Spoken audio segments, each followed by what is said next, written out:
We continue now at the top of Daf Tzadi Aleph Amid Beis in Meseches Bava Basra. This is Bava Basra Daf 91b. And the previous Amud Rav said that when Avraham Avinu died, all the leaders of the world, they said, woe is to the world that lost its manhigo, that lost its leader.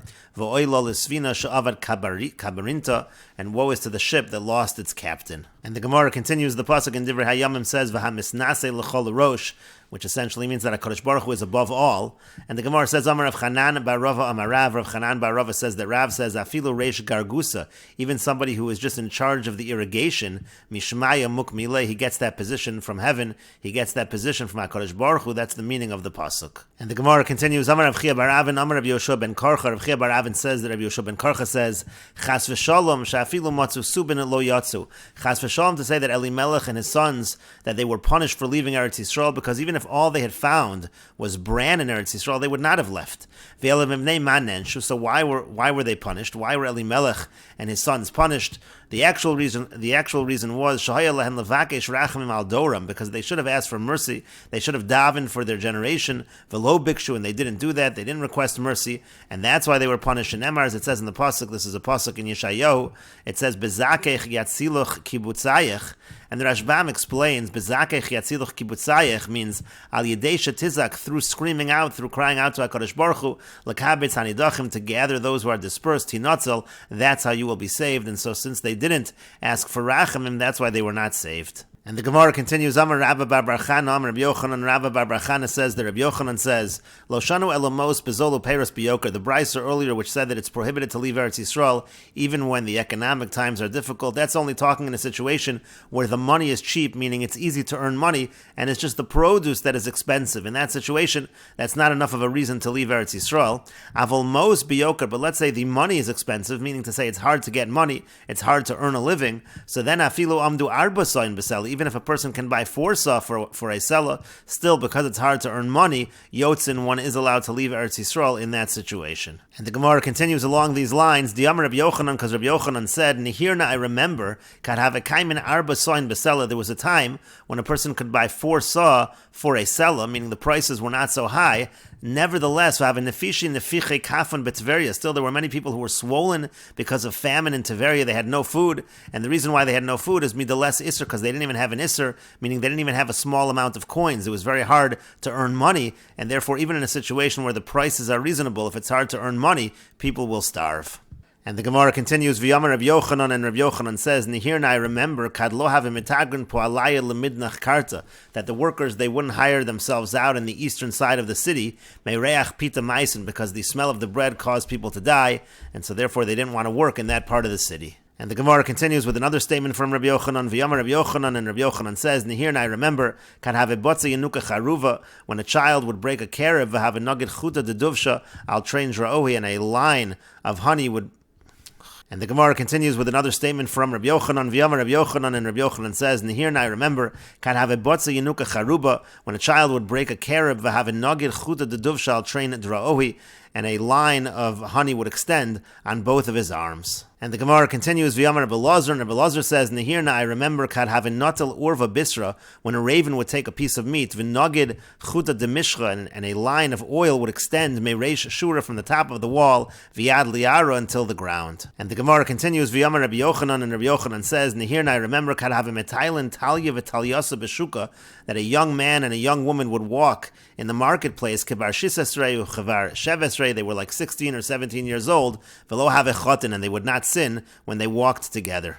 And the Gemara continues, V'yamar Rabbi Yochanan, and Rabbi Yochanan says, Nihirna, I remember, kad have amrin be midrasha, when they would say in the Beis Medrash, the modi lahon, those who admit to them, those who admit to the non-Jews, nafel bidehon, will fall in their hands, and the misrachetz aleon, those who rely on them, delay dilahon, and his money, a person who relies on the non-Jews, his money will be turned over to them. And the Gemara continues at the 2 dots, returning to the story of Rus. Ksiv machlon v'chilyon. In Rus it says machlon and kilyon. Uchsiv, but it's also written in Divrei Hayamim Yoash v'Saraf. It doesn't use the names machlon and kilyon.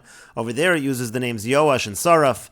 And the Gemara says, Rav Shmuel, it's a machlokas between Rav and Shmuel how to understand this. Chad Omar, one says, Machlon v'Kilyon Shimon. The real names were Machlon and Kilyon. V'lama nikra Shimon, Saraf v'Yoash. Why were they called Saraf and Yoash? Yoash shenesyaishu min hagula. They were called Yoash because they gave up from the redemption, meaning to say they left Eretz Yisrael, they established themselves in Moab. And Saraf, they were called Saraf sheneschayvu sreifa l'makom, because they were chayev, the punishment of burning to HaKadosh Baruch Hu, again because of their sin of leaving Eretz Yisrael. And the Gemara continues with the other opinion. V'chad Amar, and one says Yoash v'Saraf Shimon. The real names were Yoash and Saraf. V'lama nikra Shimon Machlon v'Kilyon. Why were they called Machlon and Kilyon? Machlon shasu gufan chulin. They were called Machlon because they made their bodies profane. V'Kilyon, and called Kilyon sheneschayvu kaliya l'makom, because they were chayiv destruction from HaKadosh Baruch Hu because of the sins which they committed. And the Gemara continues, Tanya command Amar Machlon v'Kilyon Shimon. We have a brisa that supports the one who says that their real names were Machlon and Kilyon. The Tanya, as we learned in a brisa, Ma'idich Siv. What does it mean when it's written in the pasuk? This is the same pasuk in Divrei Hayamim. V'Yokim v'Anshe Kozeva. It says Yokim and the men of Kozeva. V'Yoash v'Saraf, and Yoash and Saraf, like we said before. Asher Bo'alu l'Moav. They had dominion in Moab. V'Yashuvi Lechem, and Yashuvi Lechem. The Gemara will explain. V'Hadvarim Atikim, and the words are ancient. And the Gemara now explains the pasuk. V'Yokim ze Yehoshua. When it says Yokim, that's a reference to Yehoshua. Shehekim Shavua la'Anshe Givon. He established an oath together with the people of Givon. This is the people of Givon who lied to Yehoshua. They said they came from a faraway land. V'Anshe Kozeva elo Anshe Givon. And again, the people of Kozeva are the people of Givon. Shekizvu b'Yehoshua, that they lied to Yehoshua, as we just said. V'Yoash v'Saraf, and Yoash and Saraf elo Machlon v'Kilyon. This refers to Machlon and Kilyon. V'lama nikra Shimon, Yoash v'Saraf. Why were they called Yoash and Saraf? You see from this brisa again, their real names were Machlon and Kilyon, but why were they called Yoash and Saraf? Yoash shenesyaishu min hagula. They were called Yoash because they gave up from the redemption, as we said. Saraf sheneschayvu sreifa l'makom, and Saraf because they were chayiv the punishment of being burned by HaKadosh Baruch Hu, as we said. Asher bo'alu l'Moav, that they had dominion in Moab. The Gemara explains that to mean shenasu nashim Moavios. It means they married women from Moab. V'yashuvi lachem zurus hamoaviyah. When it says yashuvi lachem, it refers to Rus. Sheshava v'nidbuka bebeis Lechem Yehuda, that she returned and she attached herself in Beis Lechem Yehuda. V'hadvarim atikim, and what does it mean at the end of the pasuk when it says that this matter is ancient? Devarim halolo atik yomaya amran. It means to say that these words were said by the ancient one, were said by HaKadosh Baruch Hu. Techsiv, as it's written, Matzasi David Avdi, it says, I found David my servant. Uchsiv, and it's also written Shnei ben Osecha hanimtzos. It uses a similar language. This is talking about the daughters of Lot, and the idea over here is it's a reference that David comes from Moab, Moab comes from Lot, and so therefore you see already a reference in the Chumash to this idea of David's ancestry. And the Gemara continues at the two dots. The Gemara brings the next pasuk in Divrei Hayamim, Hema Hayotzrim. These are the potters, V'yoshvei Netoim U'Gedera, and those who dwell by the plantations and the hedges, Im HaMelech B'Malachto, with the king, with the work of the king, Yoshvu Sham, they settle over there. And the Gemara explains the pasuk, Hema Hayotzrim. These are the potters, Elu B'nei Yonadav ben Rechev. These are the children, the sons of Yonadav ben Rechev, Shenotzru Shavuas Aviyim, that they kept the oath of their father. We'll see the Rashbam in a moment. And Yoshvei Netoim, those who dwell by the plantations, Shlomo. This refers to Shlomo, Shedoma l'Natia b'Malchuso, that his kingdom was like a plantation. U'Gedera, the hedges, Zu Sanhedrin, that refers to the Sanhedrin. Shegodru Pirtzosein Shal Yisrael, that they fenced in the breaches of Klal Yisrael. And Im HaMelech b'Malachto Yashvu Sham, they settled there with the king, with his work. Zu Rus HaMoaviyah, that refers to Rus. Sheroasa b'Malchus Shlomo ben Beno Shel ben Beno, that she was able to see the kingdom of Shlomo, who was the grandson of her grandson. Shenemar, as it says in the pasuk, Vayasem Kisei Leim HaMelech, it says that he made a throne for the mother of the king. And we understand that to mean, V'yamar Belazar says, Le'ima shel Malchus. It doesn't really mean the mother, but it means the first mother of the kingdom. That's a reference to Rus, who was alive at that time. And the Rashbam explains, Shavuas Aviyim, it said that the sons of Yonadav, they kept the oath of their father. That oath is Shalo Lishtos Yayin Velo Livnos Batim, not to drink wine, not to build houses, Kedichsiv, as it's written in Yirmiyah. And Linetia means to say that the kingdom of Shlomo HaMelech was like a plant, Holoch V'Gadol, meaning to say it grew stronger. Kedichsiv, as it says, Al Kisei Hashem Lamelech, like it says in the pasuk. And then we have a reference to the Sanhedrin, Shegodru Lasso Siyag LaTorah, they fenced in the breaches of Klal Yisrael, meaning to say they made fences for the Torah. Hachi Garsinan Malchuso Shel Shlomo ben Beno Shel ben Beno.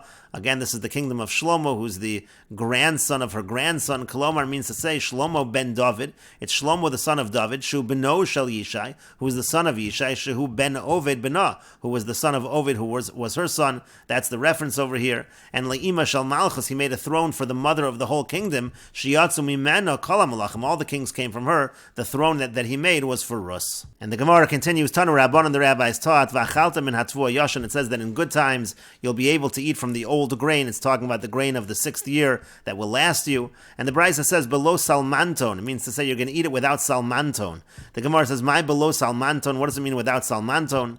Rav Nachman Amar below ritzinter. Rav Nachman says it means without worms. The worms are not going to consume the old grain. It will last. For Rav Sheshes Amar below shadifa. Rav Sheshes says it means without blight, meaning to say that it's going to still taste good.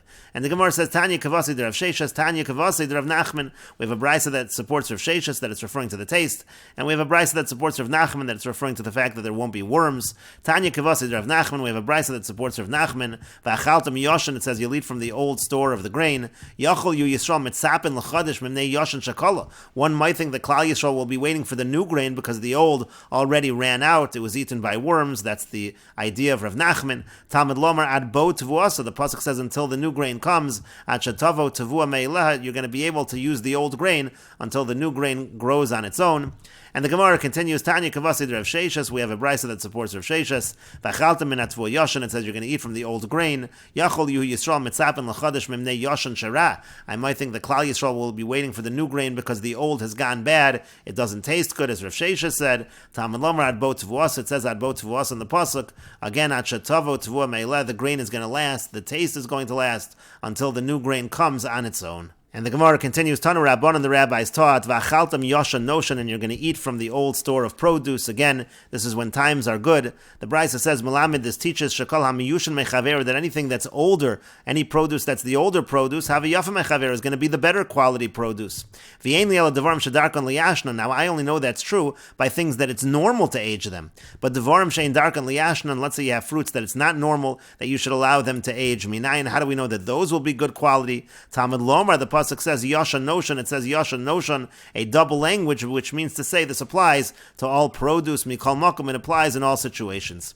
And the Gemara continues, v'yashan mimnei chodesh totziu. The pasuk says that the old you're going to take out because of the new. What does that mean? Malamed, it teaches shahayu otzaros malayin yashan, that the storehouses are going to be filled with the old produce. Ugranos malayin chodesh, and the granaries, the threshing floor, will be filled with the new. V'hayu Yisrael omrim, and so the Jewish people will say, hech notzi zeh mimnei zeh. How are we going to take this out to make room for that? We have so much.